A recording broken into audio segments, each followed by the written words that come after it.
My paranormal experiences span several decades across a couple of states. First one began when I was about 10 years old in my hometown of Henderson, Kentucky, in Western Kentucky. I was coming off a very long illness. I had a bad case of the flu, and I remember once I recovered, the very first night I recovered, laying in my bed, and something drew my attention to the corner of the room. At the time, I had no idea what they called these things or what it was. It was about 1971. A very black, pitch black entity appeared in the corner of my room. And the best way I can describe it is it did like a tornado swirl, like the Tasmanian devil in a Bugs Bunny cartoon. It was both silent, but at the same time, inside my head, inside my soul, I suppose, was very loud. It processed up the corner of my room till it hit my white ceiling, got very agitated, and I never knew fear like that in my life. It had no facial features or anything like that, but I could feel it trying to penetrate my soul like it wanted to take my soul. And I was horrified. It kept doing the tornado-like rotation. It got real tumultuous in that one to a certain point where it was like an inverted bottle of black ink. It kind of spilled up on the ceiling and started spreading out. And I thought it was coming toward me until it evaporated. I was so terrified that I got out of bed, a 10-year-old boy, got out of bed and ran to his mother's bedroom and slept with her for the next 3 nights. I couldn't sleep. It disturbed her. She took me to the doctor to see if anything was wrong, like a leftover from my illness. And he could find nothing wrong with me. And back then, there simply was no promotion or news that went out about these kind of things like there is today. And it was just something no one in my family had ever encountered, and no one around among my friends had ever encountered. So that has stayed with me my entire life. I eventually got over that fear.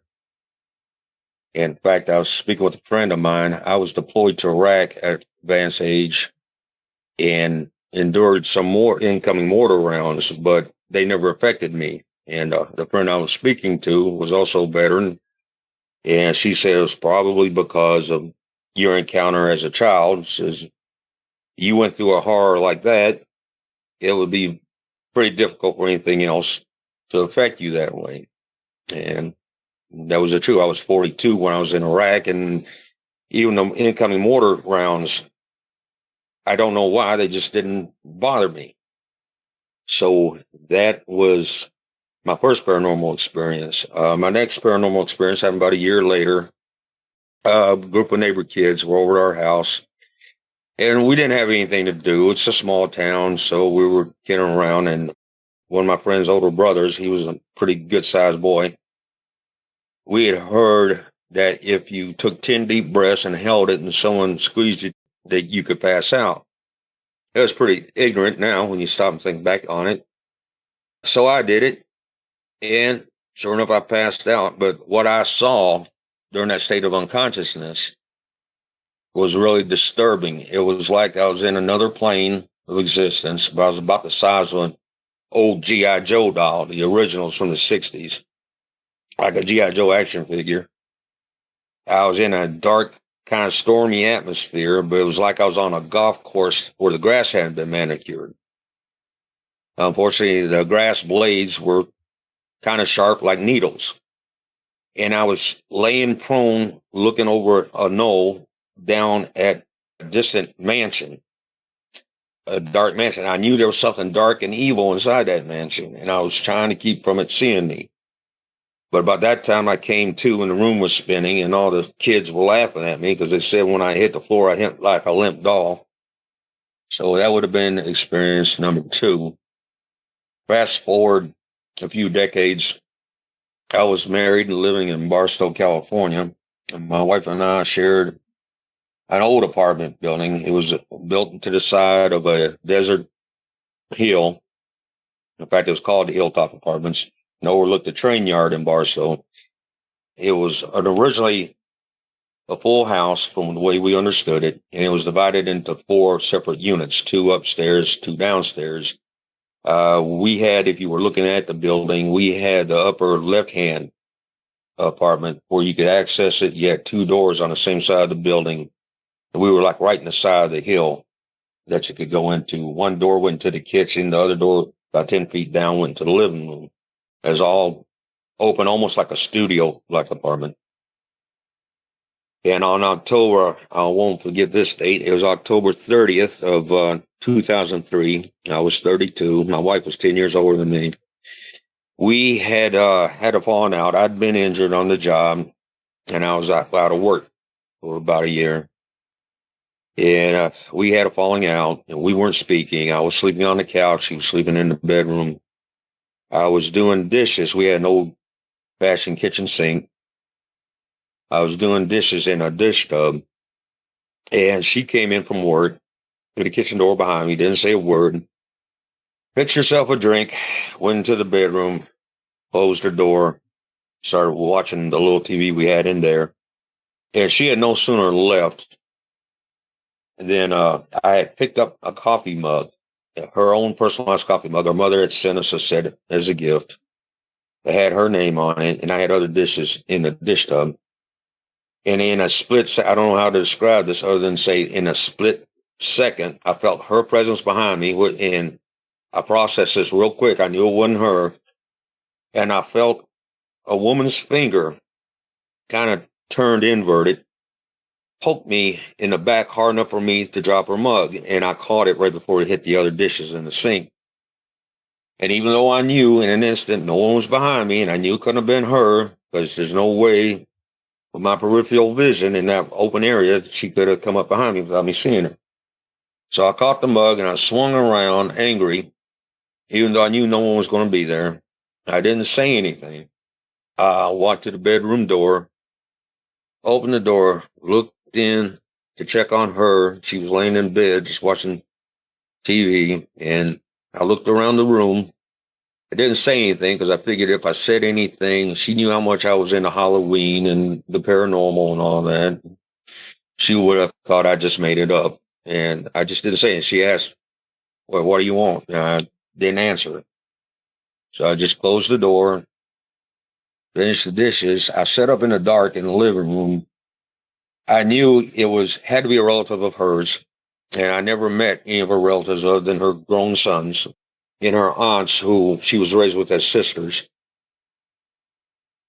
And about a week later, she and I made up, and I asked her that when her and her sisters were girls, that their grandmother would come up behind them when they're doing dishes and poke them.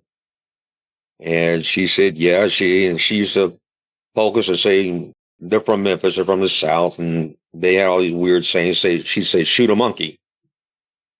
And I told her what happened. I said, well, no one said shoot a monkey. And I explained to her in detail the presence I felt. And she said, yeah. She said, it was probably mother telling you, you better get your act together. And I said, you're probably right. Sometime later, I don't remember if it was the following year. It might have been the following year in '04. We were not doing that well again. And we had a little alcove room in that apartment with a rollaway bed, which I normally slept on. And I was sleeping in it. And I heard a little kitten mewing outside of our apartment. And I went to check, and there was a little gray kitten that had a distinct pale yellow spot on its left hindquarter, upper hindquarter. And I brought it in, and I took it into the bedroom with her. And she's like Ellie Mae Clan, but she just loved animals too. And she fell in love with it, and she took it. She says, well, we didn't have anything for it, so she sent me to the store to get some milk and whatever we could. So we held on to it for about a week or so. We had a strict no pets policy, and she hated me for it. I said, can't have it. well, we cannot keep, we got to find a home for it. Well, there was a mother cat, a stray mother cat who hung out. So I said, well, she's out here all the time. So I took the kitten out. It was a little bit bigger, and I put it on this concrete step that led up, set of concrete steps that lead up to her apartment. And the mother cat came around. She saw it, and she looked at me real cautious like, and she real quick grabbed it, picked it up, and ran off with it. Well, a couple of weeks later, we hadn't made up. I know I was still sleeping on the bed in the alcove. It was a really rainy, cold Saturday morning, and I heard her calling me. She was on alarm. She said, Daniel, come here, come here. And she was at the kitchen door. I said, what's up? And she says, tell me this isn't what I think it is. And I looked out the door, and this is pretty disturbing. There was the left front leg and the left hind leg of that kitten stacked in front of our door. The hind leg, of course, was easily recognizable due to the pale yellow spot. And I went out and examined it. And of course, she was very distraught over it, very upset. And I told her, honey, just go in, I'll take care of it.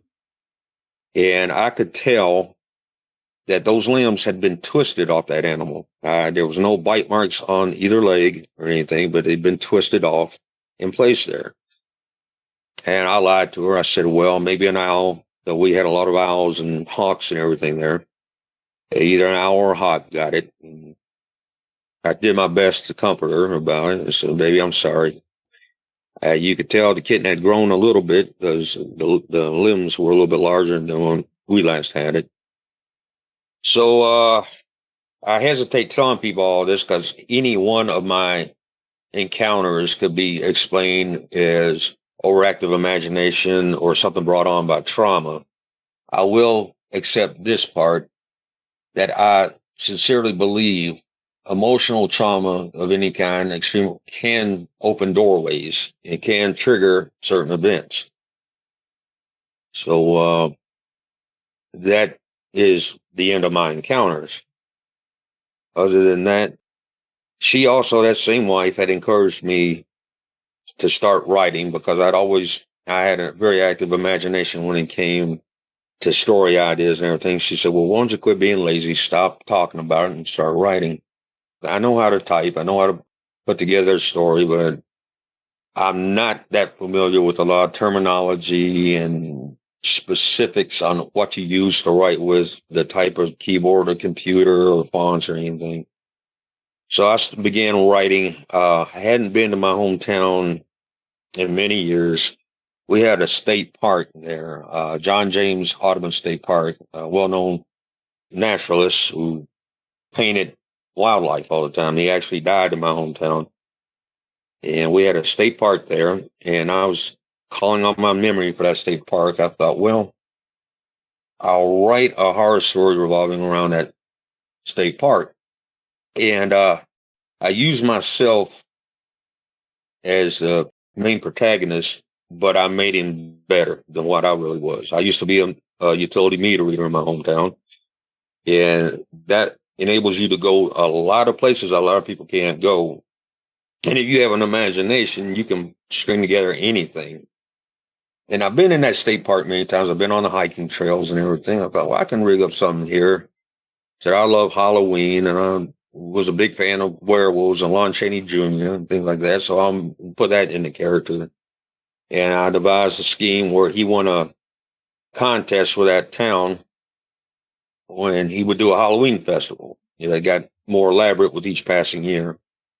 So I put all that together and began writing it, and I was basing the park on memory alone. I changed the name of my hometown to Lynx, Kentucky. I changed the name of the state park to Wolf Hills State Park because there is a area behind that park called Wolf Hills up in the woods where a lot of teenagers, including myself, would take dates parking and stuff. But when I eventually moved back, we were moving back from California originally to the Memphis area where she's from, but I moved back ahead of her to my hometown and put some money together. And I visited the state park, had a video camera. I was videotaping it. And the museum curator, there's a little museum there which figured into my story. And he asked, what's going on, and I told him. They were in the process of doing some remodeling. He said, "Would you like a tour?" And I said, "Sure." And he took me all through it. It was still very old at the time, nothing like what it looks like now. And I happened to see a plaque, little to my knowledge, that the park was actually called Wolfville State Park in its origins. So I didn't know if I needed to change that or not. That book almost got published many, many years later by a German-based international publishing firm. I happen to know or was familiar with the family who started it, and I did not submit it to them. My next wife had submitted it to them, and they said, "Well, they'll add their own editing, and they'll see what they can do." Well, they did some editing on it, and they sent it out. They test marketed at book clubs in New York State and Seattle. And I was told that it did very well in the test market. In fact, they ordered extra copies, but I was never shown the edits. Unfortunately, the CEO and I became involved, long distance, but we had a falling out, so she just dropped everything. So I didn't have another publisher until a little over a year ago. I began writing some new series that I'm working on now, and I was going tied in to that first book that I wrote 30 years ago. Unfortunately, this publisher was disappointing to everybody, and I was one of the last holdouts to leave him, and I joined all the former authors formed a group called the Moorheads Writers Group, and they put out a second anthology, which I submitted a short story to, which will be out on May 31st. And we have Tuesday night meetings pretty much every Tuesday. Sometimes we have guests. Fortunately, my work schedule at night, my days off rotate. So I'm only off on Tuesdays every month or so. Other than that, 2 years ago, for fun, I put together 2 old television series that had nothing to do with each other. One was a Fox network TV show called Werewolf. It was a 30-minute program, but it only lasted about a year. It ran from 1987 to 1988. Another one was a vampire program originated by CBS, but then the rights were passed over to the USA Network, and it was called Forever Night, about a 800-year-old vampire who becomes a detective, a homicide detective in Toronto. So I just put those 2 together. One gentleman who checked it was a gentleman by the name of Ryan Vandergriff, who's a writer for an online magazine called Vents, Vents. And he was so blown away by it that he wrote 2 articles and did an interview with me. The first article was November 4th of 2019, and the second follow-up article was on April 22nd of the following year. And he was really impressed with it. He got a lot of inquiries about it. I had a lot of different people ask me about it because I would shamelessly promote it on Facebook. And I belong to sites to both Werewolf and Forever Night. When I posted the first rough draft of my book, which I titled Brothers of the Bite, I had one gentleman ask me if I was actually on the writing staff for Forever Night because he thought it was that good. And I was flattered, but I said, no, I'm not on the right side, I'm just a fan. Shortly after, I wrote the sequel, which was Brothers of the Bite, subtitled Approach the Shadow Realm War, which also got great response. I offer both books in Word format to anyone who's interested. All they got to do is provide an email address. If they have the patience to read it off their screen, unless they want to put the money in for paper and toner to print it out, because they are novel length, both of them. And I took the original characters from both shows, I crossed them, I created scenarios, and then I created additional characters for pacing purposes, and also sent those out. Some characters that died in both series, I resurrected, and people love that. And then a year ago, a good friend of mine in the UK asked me to do a crossover of two different werewolf films, 20 years apart, that were both based in the UK. One was An American Werewolf in London, and the other was a film called Dog Soldiers. Both of them were really high regarded. And I always wanted to do a sequel, a fan fiction sequel to Dog Soldiers, but I just didn't know how to cross these two over because it was 20 years between both movies, and then there was another 20 years since Dog Soldiers had been out. But I found a way. I put it together, emailed it to him.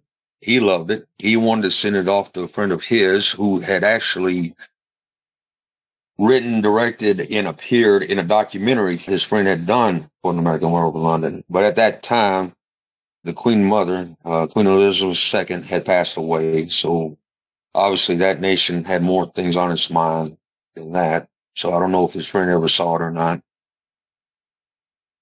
And that pretty much brings me up to date. The Moorhead Friends Writing Group Anthology, which I submitted a short story called The Meter Reader, is very short. It was all exposition.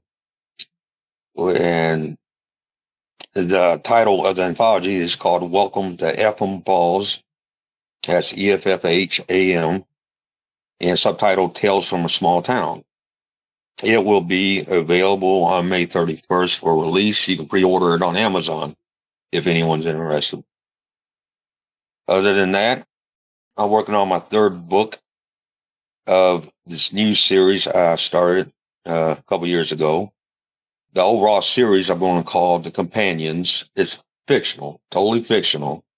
The primary protagonists are a man and a woman who each have unique gifts, and they're brought together due to a circumstance.